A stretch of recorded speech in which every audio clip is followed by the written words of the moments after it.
Now, high stakes diplomacy is now underway in Islamabad as talks between Iran and the United States have officially begun. Now, Iran's Fars news agency and Tasnim have confirmed that negotiations are in progress, marking a crucial moment in efforts to de escalate tensions after weeks of conflict. But even as talks begin, Tehran has made its position clear. Iranian officials say a ceasefire in Lebanon is a basic demand, underlining that developments on the ground remain central to the negotiations.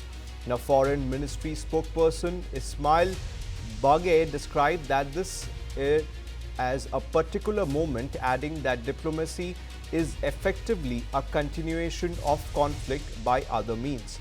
Now, in his words, an intense struggle is underway on the diplomatic front. Now, viewers, the demand comes as Israeli strikes in Lebanon continue despite a broader ceasefire framework, further complicating the talks. Now, on the other side, the US President Donald Trump has also confirmed that negotiations are underway while maintaining a tough stance. He warned that if talks fail, Washington is ready to escalate, saying we are ready to go. Now, Donald Trump also expressed confidence that key global shipping routes like the Strait of Hormuz would reopen soon, even as alternative supply lines are being explored. Now, what emerges is a complex picture. Talks have begun, but under the shadow of deep mistrust, ongoing conflict, and hard red lines on both sides.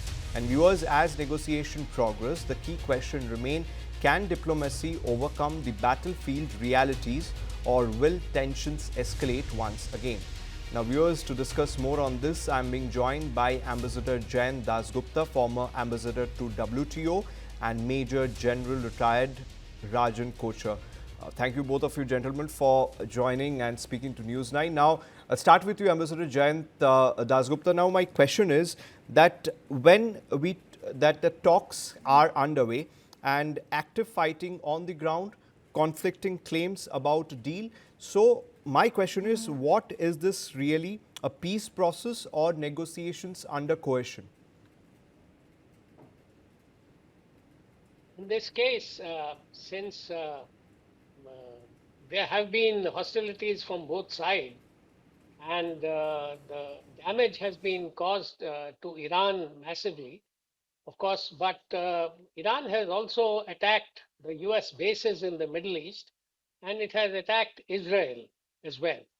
So I think there have been damages on both sides, and there is no question of one side having an upper hand in the negotiations, because the Iranians are quite cagey about the US going back on its word, and even while negotiating, it could attack. It could be massing its troops and its assets to launch another attack, which has happened in the past on two occasions at least in 2023 and 2025. So the Iranians are quite suspicious of the US. Similarly, the US also is having a huge trust deficit with respect to the Iranians. Now, if the Iranians have said that this and it is only a reiteration of what had been put across, that Lebanon is to be a part of the 10-point process, which is that hostilities must stop by Israel on Lebanon, southern part of Lebanon. So if that is a precondition, then I think the US, it is incumbent upon the US to take steps to stop the attacks on Lebanese soil by Israeli troops. So that is because if the talks have to progress, that is the first thing which will have to be sorted out. The second question, of course, will be about the Strait of Hormuz. And the US has been saying that the Strait of Hormuz has to be opened up. But the Iranians have said that they will take a toll of approximately $1 per barrel of oil. Now, there is no consent of the US on this point because it is early days. But that is a precondition, and that could, in fact, of course, it is against international law because the Strait of Hormuz is an international, it's considered part of the international seas, and no toll can be, imposed on any ship passing through that, because only if some service is provided by the Iranians by way of piloting or other services, it could be a commensurate fees that can be charged.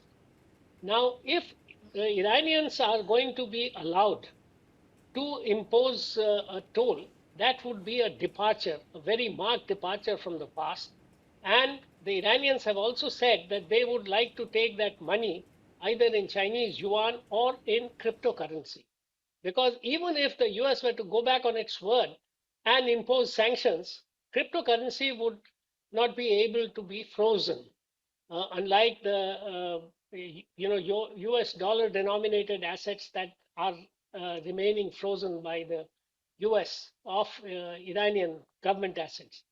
So these are some of the things which will, I think, need compromises on both sides. The Iranians also will have to give up part of their hardline stance, and the US will have to show some movement, some compromises. Of course, it may be very difficult for both sides, considering President Trump has to, declare victory at every turn, and it will be difficult for him to accept that he has conceded something. Similarly, for the Iranians, because from what I hear, there is a 71 member delegation of Iran which has reached Islamabad. So there are various kinds of people represented in that Iranian delegation, and it would be a kind of a consensus decision amongst the Iranian delegation, because nobody seems to be having a final, veto or a final decision-making authority in the Iranian delegation as of now, from what we can see. So I will stop there. Well, Major General Rajan Kochar, we are getting this information from Reuters sources which say that three-way talks were face-to-face between Witkoff, JD Vance, Kushner, and Iran's Qalibaf, Araghchi, and Pakistan's army chief. Now, this has been cited by Reuters. So how do you see this development? You see, this had to happen because possibly one may have been surprised that it has happened on the first day. But definitely, I think Vance does not want to stay long in Pakistan. So they want to try to come to some kind of a settlement. And especially, I believe some red lines have been mentioned by Iran in this discussion. A piece of paper has been handed over to Pakistan with the red lines of Iran and which need to be discussed by the US. You see, we are discussing here US and Iran. Where is Israel in the discussion? Because you see, I'm of the firm opinion that when you go for war together, because Israel has been a major factor as far as Iran is concerned. US is not that predominant factor in Iran's scheme of things, because Israel is going to be a major irritant for Iran, not only now, for years to come. So I think that I'm elephant in the room is Israel, and the elephant is missing. So it is, and one of the red lines which have been mentioned, I'm given to understand, is a halt in the war at Lebanon against Hezbollah. Today's morning situational report, the firing is going on in a very, very aggressive manner by the Israelis, and there is an armored division, there is an infantry division, there is a lot of forces who are part of the offensive, and they are slowly progressing deep into the areas south of the Litani River and even across the Blue Line. But the UNIFIL is there, which has a mandate that it has to maintain a buffer zone south of the Blue Line and the Lebanon-Israeli border. Where is UNIFIL into this whole equation today? Because IDF is gone on a major offensive. So I think Iran is going to insist on this.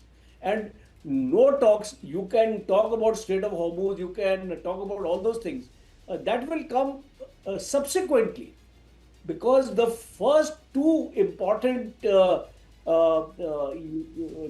or preconditions, I would say, which Iran has raised is first is the unfreezing of certain accounts. I believe an assurance has been given for $6 billion, right in the first go, which I think United States has okayed that. The second part is Lebanon. So United States has no say in Lebanon as far as that is concerned, because that decision has to be taken by Netanyahu. And what we are seeing here is there is no statement from Netanyahu. He has only made one statement yesterday, that he is prepared to talk about peace as far as Lebanon is concerned. But that talk has to be part of this talk. There cannot be two different talks happening, one on Lebanon and one on this, because Iran is not going to, I think, go ahead with these talks in case some kind of assurance on Lebanon is forthcoming. And my last point is, see, all these balance points about nuclear enrichment, I think agreement can be reached. Absolutely no problem. Strait of Hormuz, I think a middle path can be achieved is okay. Your economy has been demolished, destroyed. The sanctions have played an adverse effect on Iran. So for a period of 5 years, you can take the toll tax. After that, you will not take the toll tax. So something like that, a middle of the path approach, I think should be forthcoming, because only then the two parties will be able to come to some sort of agreement. And my last point is concluding remark is that this is not going to happen in 5 days, 7 days, 14 days. These talks are likely to be prolonged. We may have a ceasefire for 3 months. We may have another extension by another 3 months. So I think we should be prepared for a long haul as far as settlement of all the issues are concerned. Well, Ambassador Jayant Dasgupta, the trilateral talks has begun in Islamabad. Now the statement that has come in from the Iranian Foreign Ministry, which says that it is in touch with the Lebanon to make sure ceasefire commitments are being respected on all fronts. And the ministry spokesperson has told the state TV from Islamabad, where talks involving the senior US and the Iranian officials are taking place currently. I think I agree with General Katoj that this is something which is of the essence. This would be the first hurdle which will have to be crossed somehow.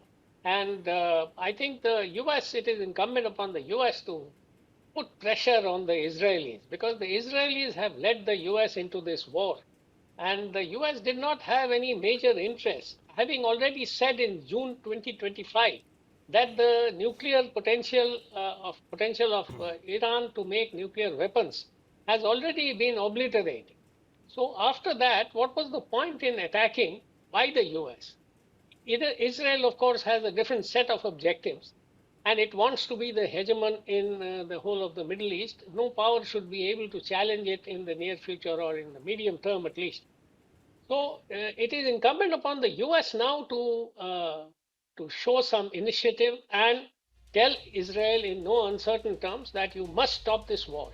Israel, according to the reports, the Israel Defense Forces have also been instrumental in the killing of some UN forces, peacekeeping forces. And yesterday, I think Indonesia, they were all from Indonesia, the peacekeeping forces in that area.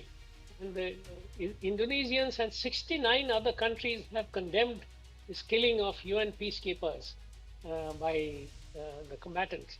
So, this is the time when the US should show some leadership and in a positive sense, stop the war, then negotiate.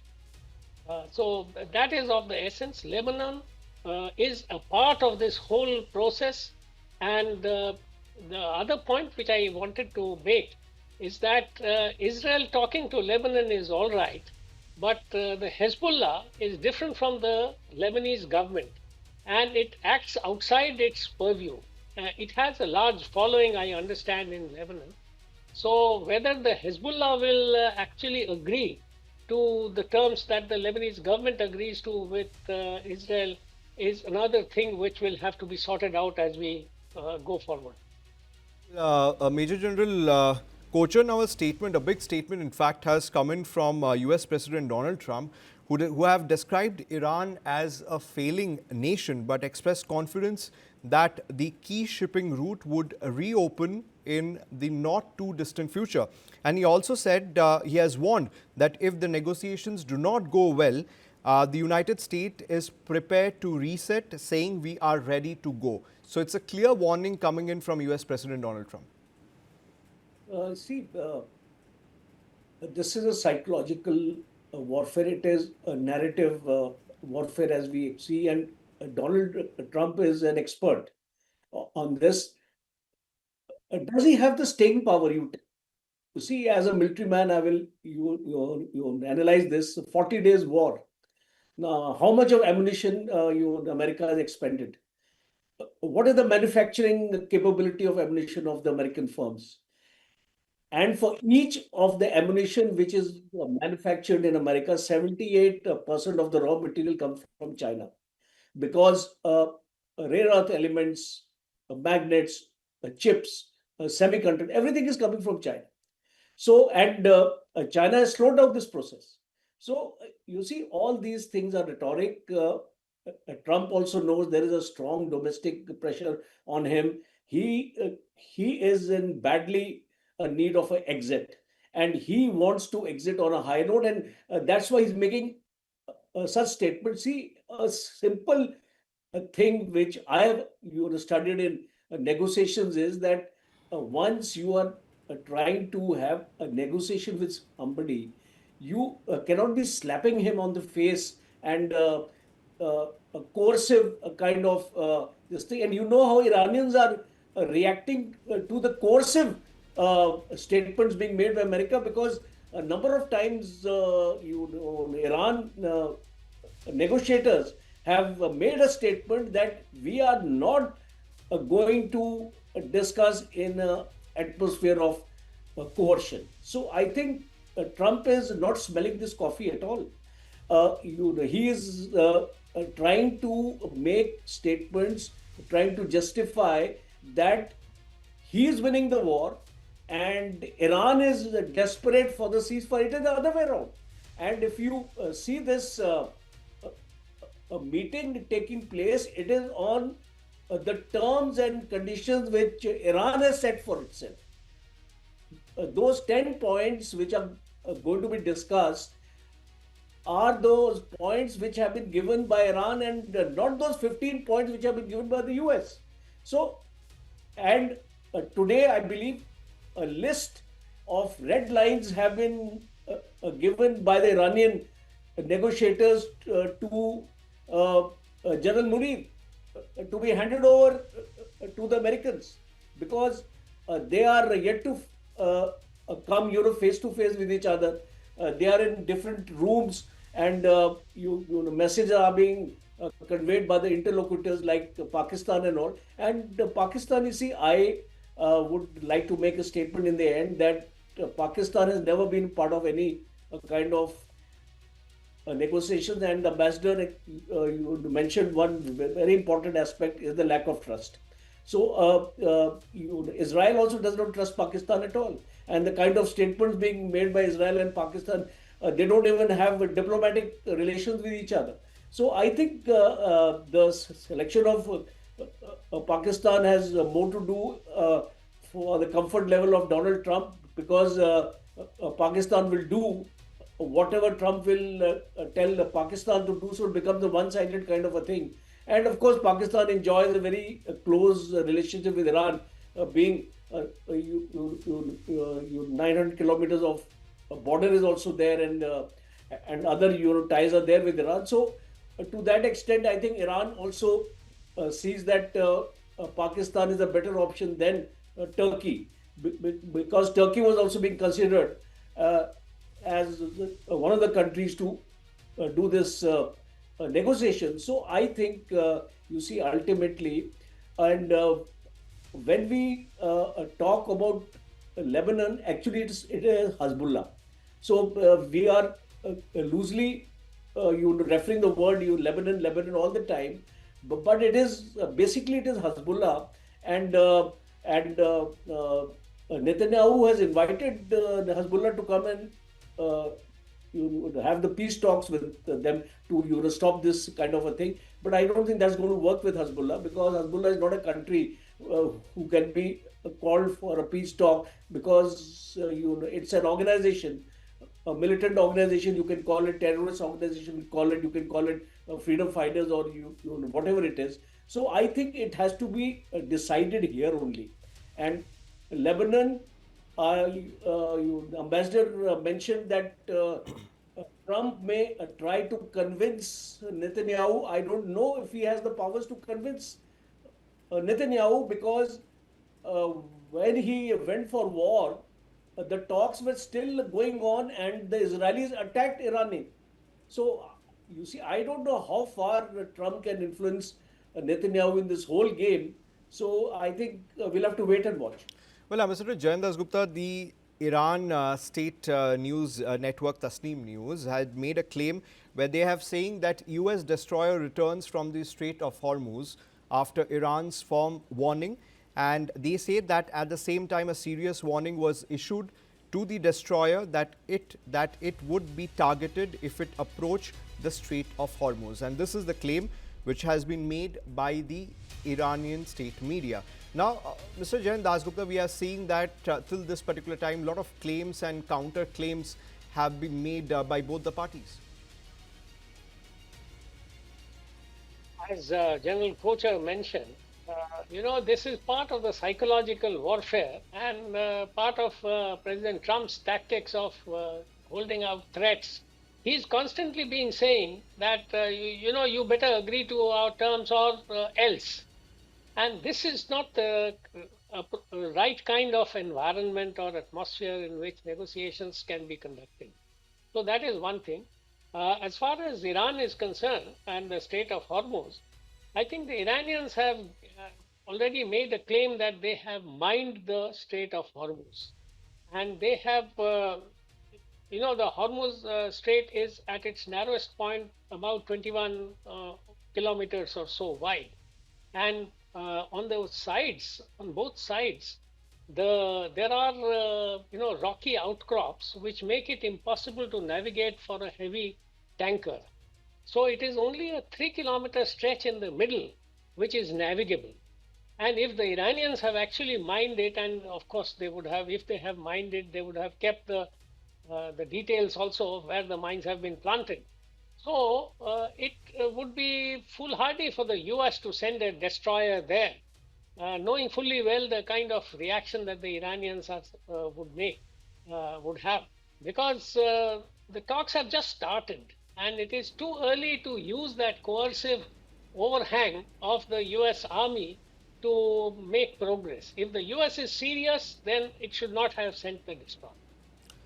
Major General Kocher, quickly in 2 minutes, with the talks underway and red lines hardening and missiles still flying, are we closer to peace tonight or closer to a wider war?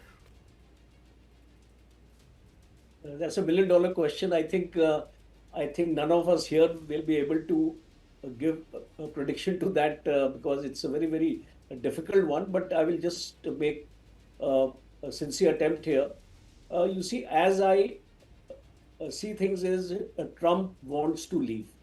So he's desperate. He's making all these rhetoric statements. I don't think this war will get prolonged, because the logistic stamina, the Americans don't have the logistic stamina. At the most, another 10, 15 days, 20 days. Beyond that is they will not be able to prosecute this war. So that is the reason Trump has announced these ceasefire talks, because Iran never asked for the ceasefire talks. It is an announcement which was made by Trump, and Pakistan was roped in because Pakistan and Iran enjoy some kind of a relationship. So Trump thought that will happen, and of course, don't forget China, because China is the elephant in the room here. Because whatever Pakistan is doing, China is also part of it, and China has a strong influence on Iran. And one of the reasons I think Iran has come on the table is because of China, because China affected a lot, because it's almost 70% of its oil, gas, and all comes from here. So I think I'll just you finish off this saying that I don't see a prolonged war. Peace has to prevail. It may be a fragile peace. It may be for 3 months. It may be for 6 months. It may be for 9 months. But certainly, we will not see this war getting prolonged by a few more days or more. Well, thank you so much.